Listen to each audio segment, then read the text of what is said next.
There is one thing that I really need when I am feeling really anxious or when I am depressed, and it's a sense of presence. It's a sense of somebody that breathes alongside me.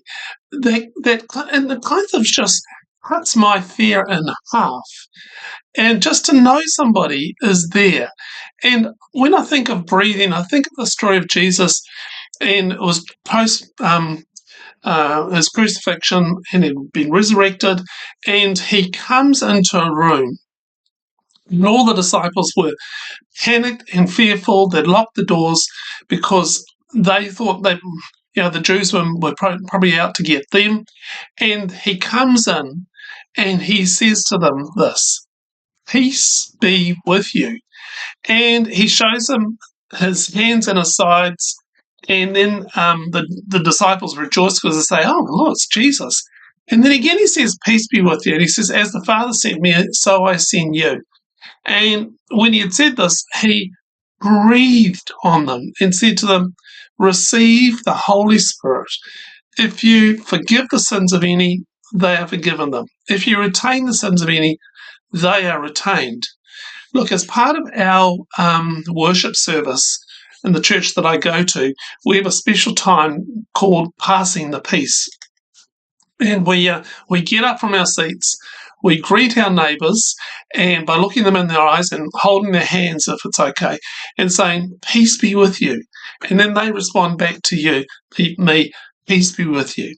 And then you move on to the next person. It's a greeting, it's a prayer, it's kind of a desire that all things that's fragmented in their life just might come together, might come to gel together as to being one. And Jesus says it as a greeting. "Peace be with you." He shows them that it's him. Here's the hands, here's the wounds in the side. And then he says it again: "Peace be with you." And then he gives them the directive to go and do the same, spread the peace. And then John notes a curious little thing. He breathed on them. Now, I would have loved to have seen it, to even have felt it. Something of Jesus' resurrected body moves out of him and into them. It's a breath. It's actually a puff. And I want to inhale that breath every day. The same breath that gave seriously the first human creation life. God breathed life into mankind. It's still in existence now. We breathe in and we breathe out. We take things into ourselves, we let them out. And it's interesting that Jesus draws the attention to forgiveness, because forgiveness is like that, eh? We take in hurts and pains into ourselves, then we release the hurts and pains. We retain them. If we choose to retain them, we hold on to the failures of ourselves and others, and we become congested with the pollutants. We breathe in, take in the good and the bad. We breathe out. We breathe out the waste. Breathing. I breathe in love, presence, forgiveness. I breathe out hurt, pain, and that which I've chosen to retain. I breathe in, I breathe out. Now, there is a real strong connection between breathing and mental wellness. When you're anxious, your breaths per minute can jump from normally 10 to 14 breaths per minute to over 20 breaths per minute. And this is because your brain senses danger and prepares the body to either fight or flee. And even thinking about future things, your breath may well increase its rate. And we've been doing this series about anxiety, and we've been using this sort of little image of a swing. And so often we can hold our focus out to the future, and the swing swings out, and we're in our anxious phase, and our breathing might be increasing. We might swing back, go back into our past, whereas actually the best place is to be right centered in the middle and grounded. So imagine yourself that you are in that room with friends, And all of you have been traumatized by the events that happened in the last few days. You've been a witness to a bloody crucifixion, and that's powerfully etched into your brain. You remember how you failed Jesus. You fear that you could be the next one nailed to a cross.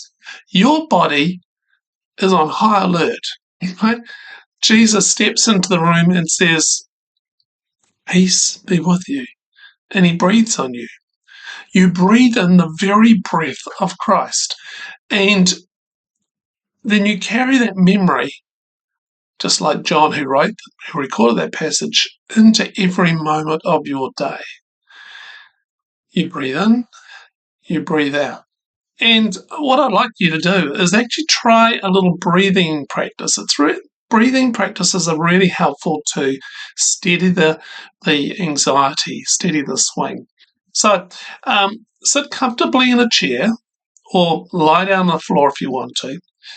Close your eyes because this will just help focus your attention on your breath. Then focus your attention on the rising and falling of your chest as you breathe in and breathe out. And if you're able to, breathe through your nose. So take your breath in through your nose, hold it for a few seconds, then release it out through your mouth.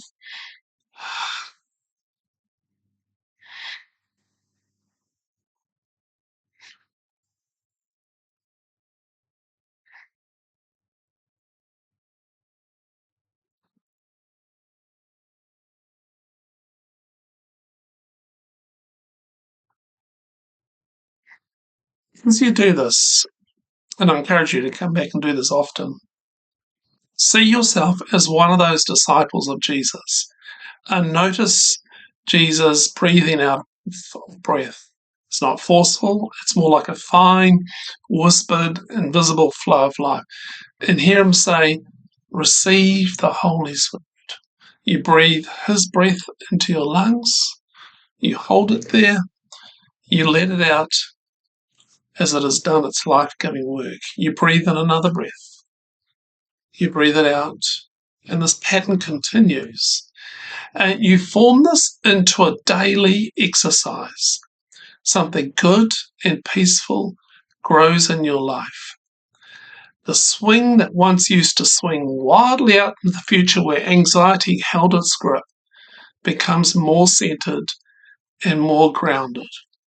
Now, I've got a beautiful song that one of my best friends, Tim Page, wrote, and it's over on the website, and it's called Breath. I'm going to read you the lyrics. You'll have to come over to the website to listen to the song, but it's a beautiful song by Tim, and here it is. Breathe out and breathe in, even though you can't win, for the game that you play will be over one day, and each breath that you drew will be meaningless too, but till then, breathe out, breathe in, breathe out, and breathe in. Don't sweat the small, encompasses all of the challenges met on the journey, and yet they have power that may take your breath away. So persist to breathe out and breathe in. Breathe out and breathe in. Perspective is gained from a life that is stained with events of the kind that broaden the mind. So embrace it all, both triumph and fall, and not cease to breathe out and breathe in. Breathe out and breathe in. Breathe out and breathe in. It's the way that we win. As we face every day and refuse to give way to the trials that loom and foreshadow doom. In defiance, breathe out and breathe in. Breathe out and breathe in. My encouragement for you is to breathe out and breathe in.